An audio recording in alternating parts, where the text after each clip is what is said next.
Hey everybody, how are you guys? Good, that's good. I have this habit of just doing meaningless banter while I get a read on who's in the room here with me. You guys, it's been so wonderful to spend a morning with your church community. There's some really amazing people here, and you are among them. And thanks for inviting me to come.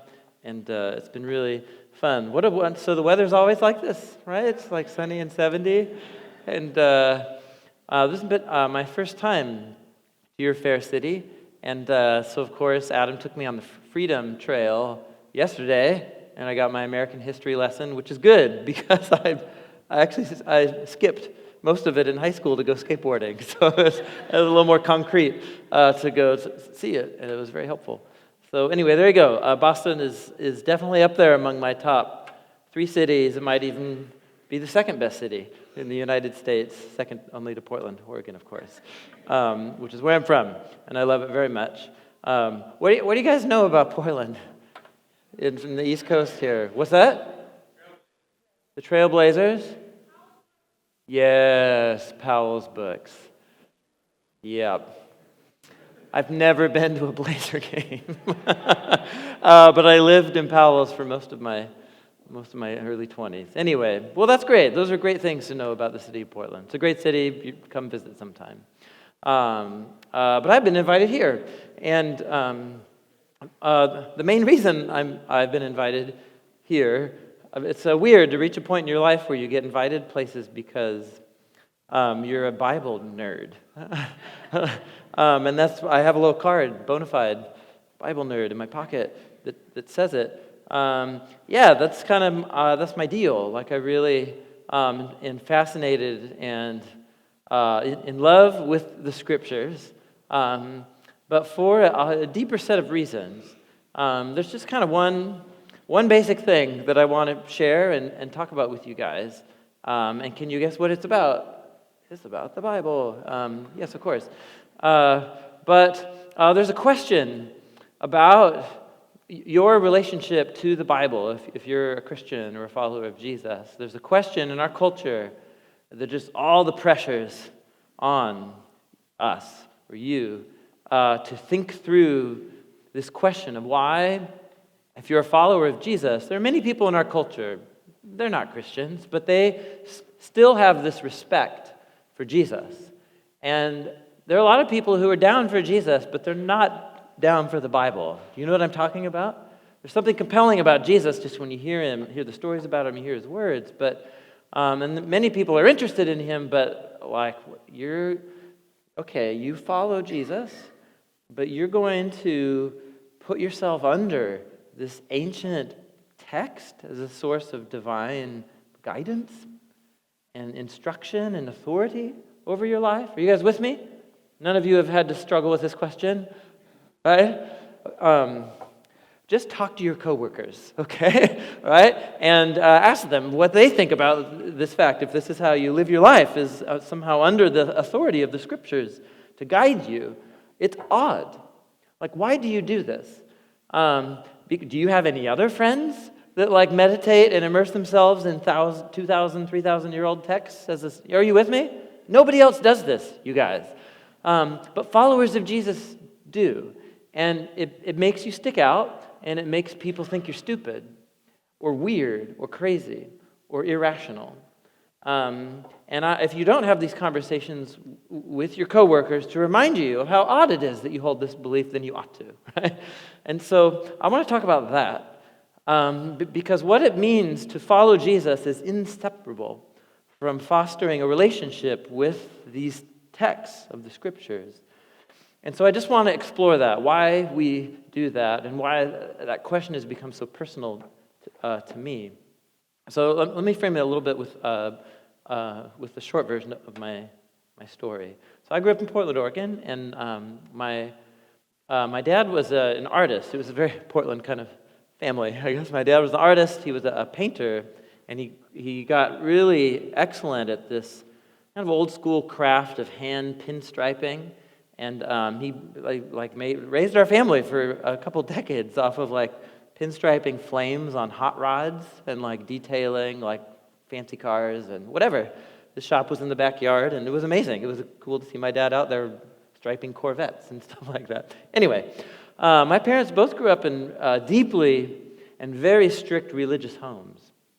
And they kind of swung the pendulum on that one, and they wanted us to know about Jesus, and Jesus was talked about and honored in our home, but they really didn't want to shove the Bible down our throats. And so as a result, like the Bible just didn't play a huge role in our family.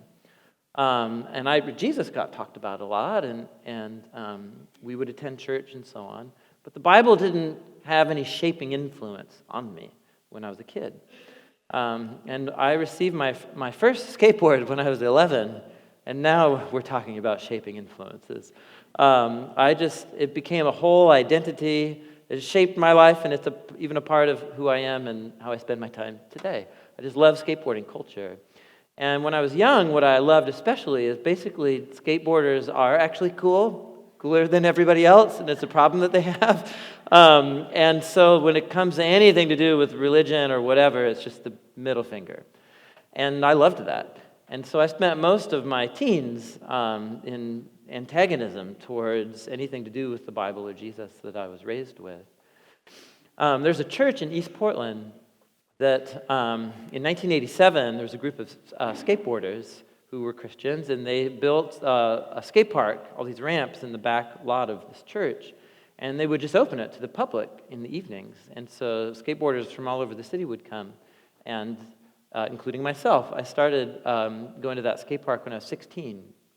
And basically the deal was you pay $2, it's an incredible skate park, but then they divide the night that the park is open in half, and you can skate the first half, and then they shut the park down and somebody gives a 20-minute Jesus talk.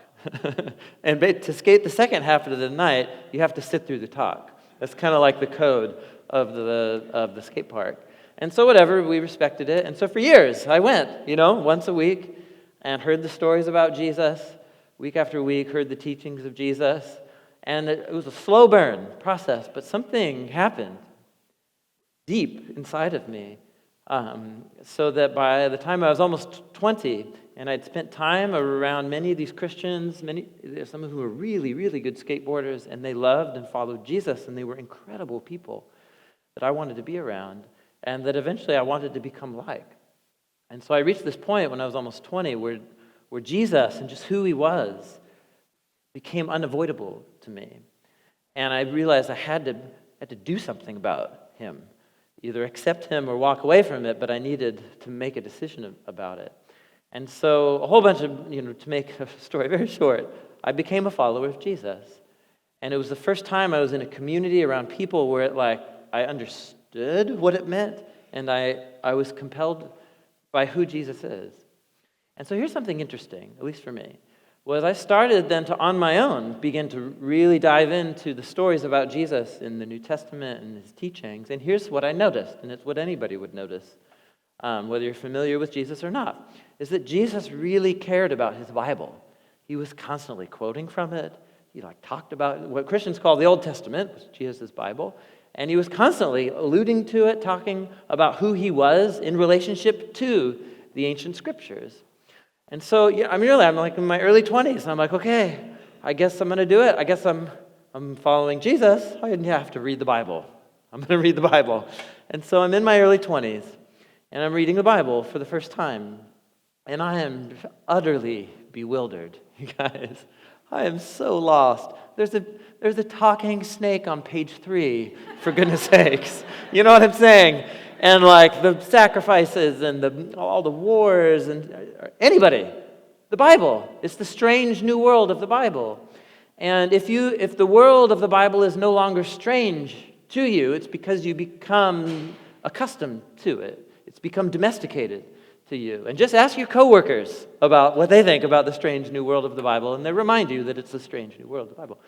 And so I found there were stories and pieces about the Bible that were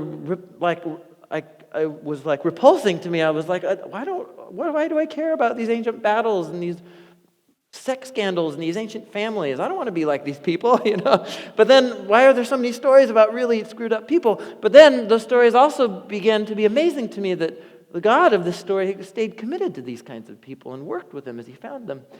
And then it was all about Jesus, and I'm like, I'm down for Jesus. Are you with me? It's just the Bible. It's just overwhelming in its beauty and complexity and difficulty. And that's where all of my obsession becoming a Bible owner generated out of. And so to finish the story, I did what any skateboarder trying to read the Bible would do. I signed up for ancient Greek classes, and then Hebrew, and then it was over. I was just like, I have to figure out what this book's trying to tell me. And so too many years and too many educational institutions later, I emerged out the other side and was serving in pastoral ministry, and I serve as a professor now, and founded a nonprofit animation studio that makes what I call Bible cartoons for the internet. But they're not for kids, and we're really trying to help people understand the Bible. And so here's, to bring it in, the thing that I want to share, that question of the oddity of bringing ourselves under the authority of something like the Bible. Why do we do that? To set the table for that, I just thought I would do a whole bunch of things and just show one of the most recent Bible Project videos, because it'll put the issue on the table better than I can in 10 minutes of talking. Then we'll open up the scriptures and focus in on this question. Sound good? Cool. So let's go ahead and do that. The Bible.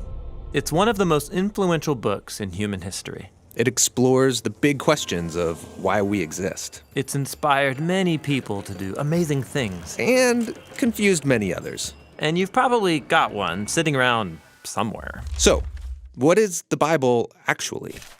Well, the Bible is a small library of books that all emerged out of the history of the people of ancient Israel. And in one sense, they were just like any other ancient civilization.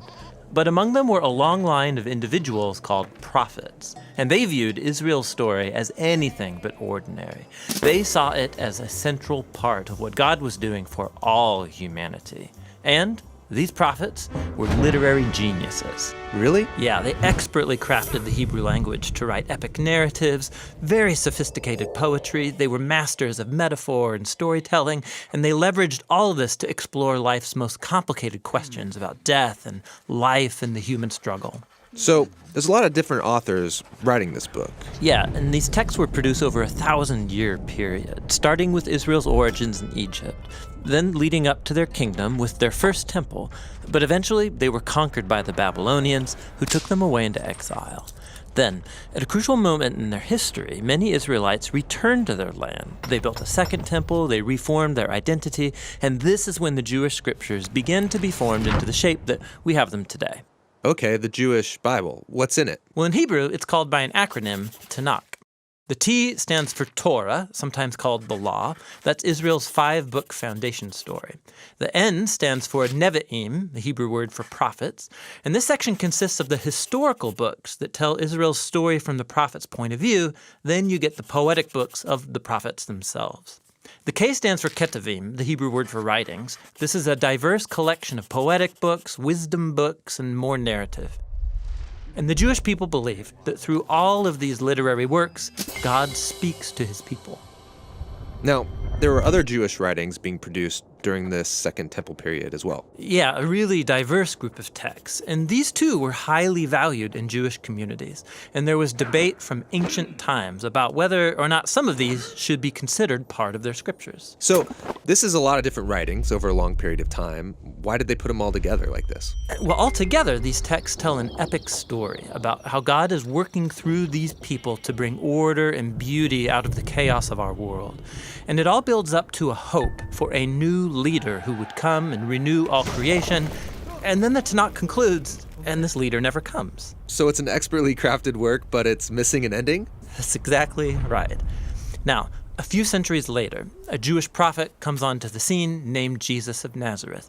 He claimed he was carrying the Tanakh story forward. Yeah, so Jesus did a bunch of cool stuff, was killed, but his followers claimed he was alive from the dead. Yeah, they said that Jesus was that long-awaited leader who would restore the world. And so his earliest followers, called apostles, they composed new literary works about the story of Jesus. They called these good news, or the gospel. They formed an account called Acts about the spread of the Jesus movement outside of Israel. And then they circulated letters to different Jesus communities all around the ancient world. And they saw these writings as part of the scripture. Yeah, the apostles wrote all of this as the fulfillment of that epic story found in the Tanakh. And they were continuing the literary genius of the Jewish tradition. They also believed that God was speaking to his people through these texts alongside the scriptures of Israel. So that's the Old and New Testament. But what did the early Christians think of the other Second Temple literature? Well, different groups had different views about some of these books, but we know they read them and valued these texts because they passed them along with the Jewish scriptures. Okay, so we've got the Tanakh, the Jewish scriptures. We got these other Second Temple period works. Then the writing of the apostles about Jesus. And that's a lot of literature, so what's in my Bible? So the Christian movement has taken different forms over 2,000 years, and from the beginning, all Christians recognized the Tanakh and the New Testament as scripture. And for centuries, much of the Second Temple literature was read as part of the biblical tradition. The Catholic Church eventually made it official and called some of the books from this collection the Deuterocanonical books. Some Orthodox churches used even more books from this Second Temple literature. And then in the 1500s, during the Reformation, Protestant Christians wanted to go back to the oldest writings of the prophets and apostles, so they accepted only the Old and New Testaments. Okay, I think I got it. But how does a collection of books produced over 1,000 years by all these different authors tell one unified story? Yeah, that's the question we'll address in our next video.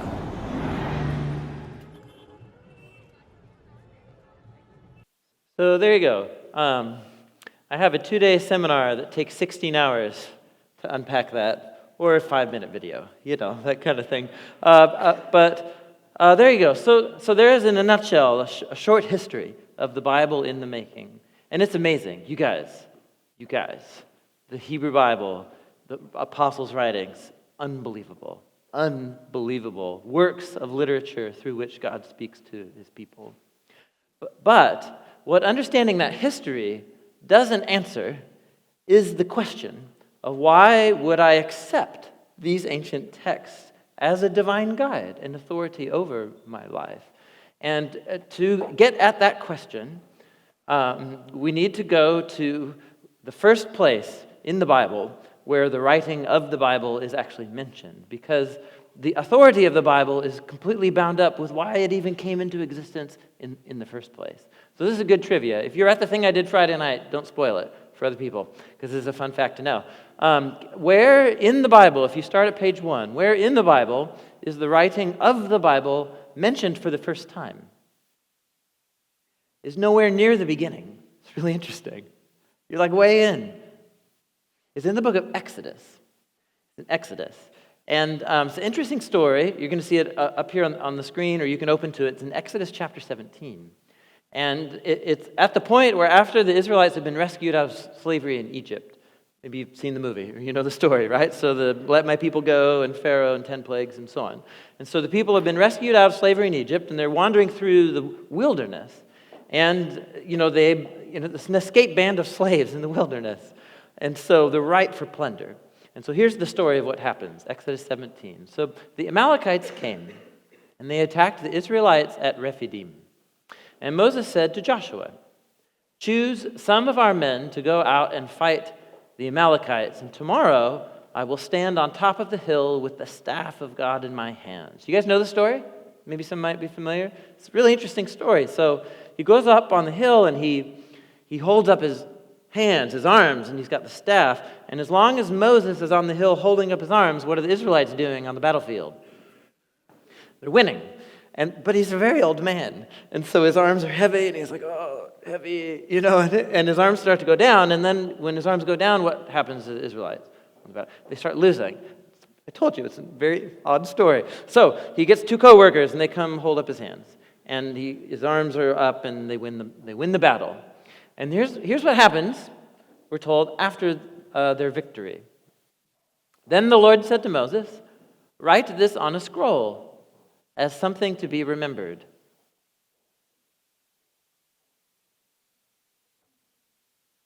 The first mention of the writing of the Bible in the Bible. Now, what were you expecting? Are you underwhelmed? Yeah, you are. You are. I mean, they weren't underwhelmed. They were just rescued from peril, This is a big deal to them. But somehow we thought that this was going to involve a cloud speaking from heaven and golden tablets falling from the sky or something, right? That's what you were expecting.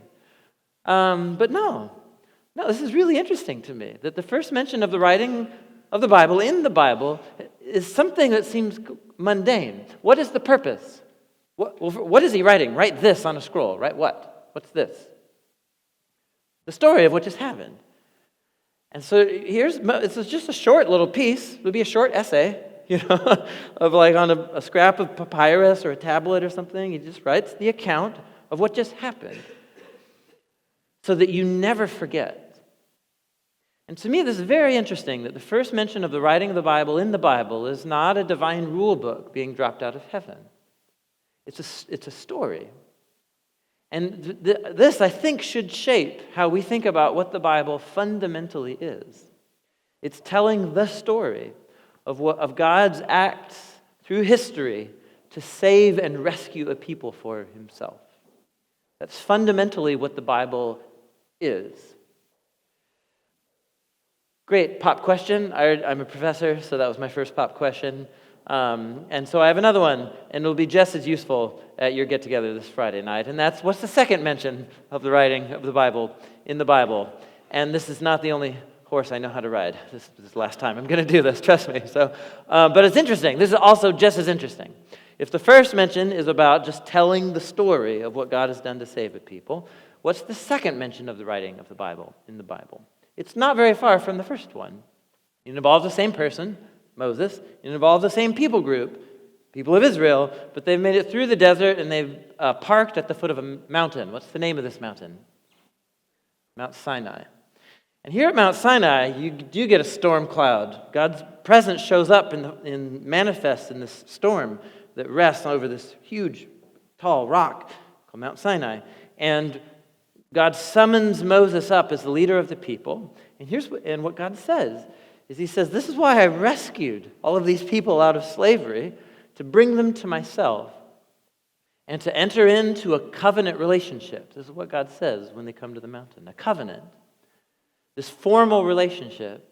God rescued and saved these people to bring them into proximity to his power and beauty and purity, so that they would be changed and transformed by that encounter.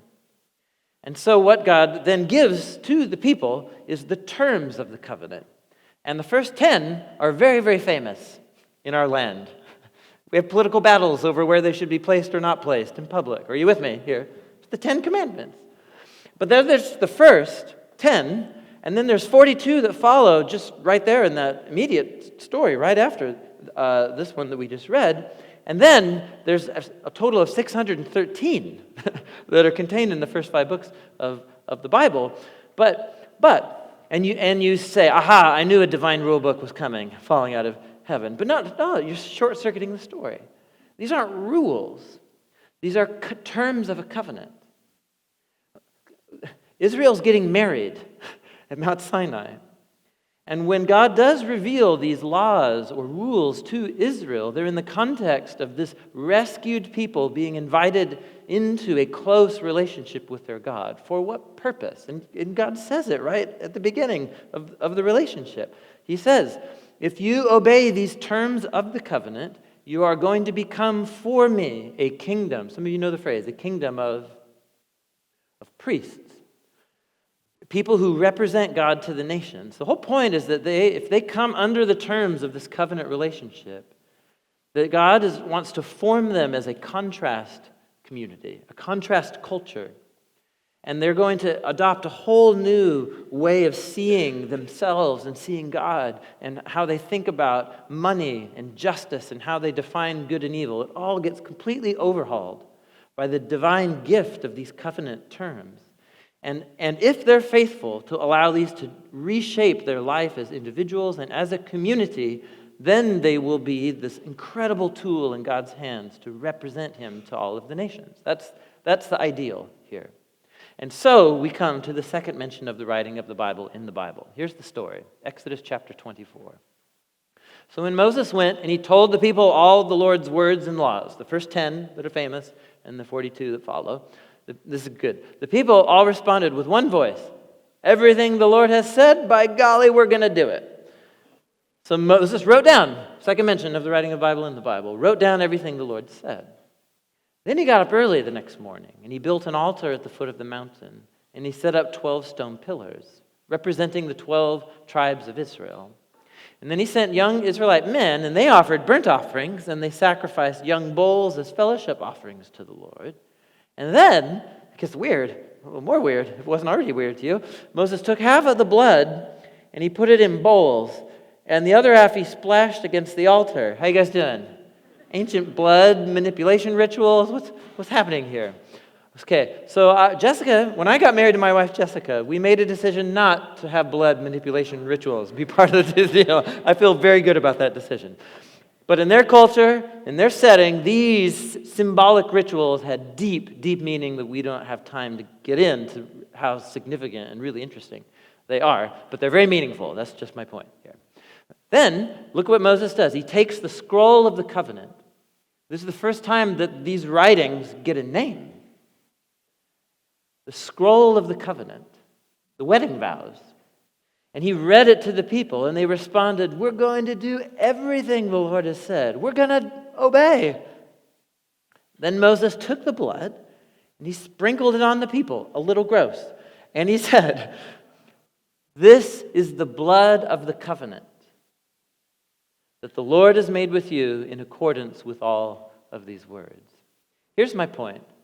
The first two mentions of the writing of the Bible in the Bible are nowhere near this distorted conception that people have in our culture that what the Bible is golden tablets falling from heaven as a divine behavior manual, telling you what you need to do and what you need not to do if you want to go to the good place, not the bad place after you die. Do you understand that that's not actually what the Bible is? Because if you read what the Bible is, it tells you it's this, which is a very different kind of story. Are you with me here? It's fundamentally a story of what God's doing in history to save and to redeem a people. And then what God does with his saved and redeemed people is invite them into a covenant relationship. And these terms of the covenant are something that people who are so overwhelmed by the mercy and grace of the one who's rescued me, that I want to get married to this person. I want to submit my life to this person knows what's good for me. They rescued me. And so I come under the terms of the covenant. The same way, it's exactly what happened if you're in the room and you're married. It's exactly what I did when I got married to my wife Jessica. I stood up in front of all of these witnesses and I said these promises, these vows to her about what I will do. And in doing so, nobody was forcing me to do it. She's an incredibly beautiful, smart, capable woman. It was the best thing I could have ever done for myself. You know what I'm saying? No one was forcing me. I willingly chose to submit to the terms of this covenant relationship. And those promises that I made to her forced me to make very different decisions about how many Cheetos I eat in a week, and what I do with my money, what I do with my body, what I do with my time. That covenant completely overhauled everything about my life. It forced me to. And I'm always successful? No, of course. Sometimes I fail, and we work through it. Sometimes she fails. We work through it. But are you with me here? The Bible is a covenant document. And it's something that when people realize that a rescue has been provided for me, it's something that I take and willingly accept as my authority and guide. And it's not something that you do with a gun to your head. It's something you do as a gracious response to the one who showed grace to me. This is how the Bible presents itself to us. And we're talking about the authority question. Are you with me here? But when you actually read the way the Bible presents itself as an authority, it's totally different than what your coworkers think about this whole deal. So here's another thing that's interesting. Some of you laughed when we read that part where the Israelites said, by golly, we're going to do it. Sure, we'll be faithful and obey. And you're laughing because you probably know the story. Because what did they go on to not do? any of the terms of the covenant. I mean, they just shatter the whole thing over a matter of 4 or 5 centuries. And so Israel finds itself in just a heap of ruin, literally and metaphorically, because of their abandoning and shattering the covenant they made with God. This is the story that Jesus is born into. This is the story that Jesus used to make sense of who he was and what he was all about. And Jesus comes onto the scene announcing the kingdom of God. That God is here to rescue his people from the ultimate enemy. And he's here to renew the covenant people of God so that they can finally become the kinds of people that they have been called to be by this God who's rescued them. Jesus, in all of his teachings, was seeking to get to the heartbeat of what these terms of the covenant were all about. And it was never about animals sacrifice at its core. And it was never just about, like, can I just get through and not murder anybody and sleep with somebody else's spouse? Okay, I'm good. I'm a good human, Congratulations, you haven't killed anybody. And you think this makes you a good human, Jesus says. Right? Jesus said the fundamental issue is the state of our hearts and our minds. It's about our affection and our will. That our values have become so mutated and distorted from what real human beings are supposed to be all about, for what God made us for, which is love. Full self-giving love for God who made me and who rescued me and for my neighbor. That's what Jesus said the whole thing was about. And it challenges every single one of us to the core. And then here's what Jesus did. He generated a lot of tension going around with this message about the kingdom of God, and he knew it. He did it on purpose. And at the peak of this tension with the religious leaders of the people of Israel, he marched into Jerusalem like he owned the place. And he timed his arrival in Jerusalem to coincide with, can you guess what important feast and holiday in the life of the people of Israel? Passover. And what story does Passover tell? The story of how God rescued and formed a people, leading up to God making a covenant with his people. And look at how it's all intentional. Jesus was brilliant. I'm telling you guys. He was really, really, really smart. It's all intentional. And look at how he talks about what's going to happen on the cross and in the aftermath of it. Look at the language that he uses. This is a famous passage from the Last Supper. This is in Matthew 26. While they're eating the Passover meal, Jesus took bread, and when he had given thanks, he broke it, and he gave it to his disciples, saying, "Take and eat, this is my body." And then he took a cup, and when he had given thanks, he gave it to them, saying, "Drink from it, all of you. This is my blood of the covenant." The blood of the covenant. Anybody? Come now. Are you with me? Are you tracking here? Right? Little bells are going off in your head, and you're like, oh, when's the last time I heard that phrase? Well, it was like 5 minutes ago, right? He's quoting from the Bible right here. And in doing so, what's he doing? He's saying we're back at Mount Sinai. God has rescued and formed for himself a family of people. And you and I sitting here today are a living, breathing expression of a millennia-old covenant family of God's people. And here's the thing that God's people have continued to do throughout history is to fail, to be faithful covenant partners. Are you with me? And you fail, and I fail. And if you don't think that you fail, you're in denial, and you should see a therapist about this. Because, listen, like following Jesus is really hard. It's hard to be a faithful covenant partner with Jesus, isn't it? It is hard. And so built into this renewal of the covenant that Jesus went and performed was the forgiveness clause, right? He builds into this marriage this covering for my deepest flaws and failures. In Jesus, he becomes the faithful covenant partner that you and I are all made to be, but that we failed to be. He's the truly human one. God becomes the faithful human that we're made to be, but every day fail to be, so that our flaws and our failures can be covered, can be forgiven. Jesus takes into himself all of the consequences of the evil and the selfish redefinitions of good and evil that we remake in our favor every single day, and the hell on earth that we create because of our stupid decisions. And he allows all of our collective evil to overwhelm and destroy him on the cross. And because this God's love for you and me and for this universe is so unbreakable, his resurrection from the dead is his irreversible stamp that he will not let our evil get the last word. Amen? And that's what the resurrection is about. Is Jesus invites me, despite my failures, to join his covenant family and to learn what it means to actually become a human being. We're talking about the authority of the Bible. And when I say I live under the authority of the Bible, what I'm actually saying is I live under the authority of Jesus. Jesus' love is expressed to me through the pages of these sacred scriptures. And the terms of the covenant that I want to say happily come under them, but it's really hard. Sometimes I don't happily come under them, but I try and force myself to do it anyway, because this is what it means to rediscover my humanity in and through the love of Jesus.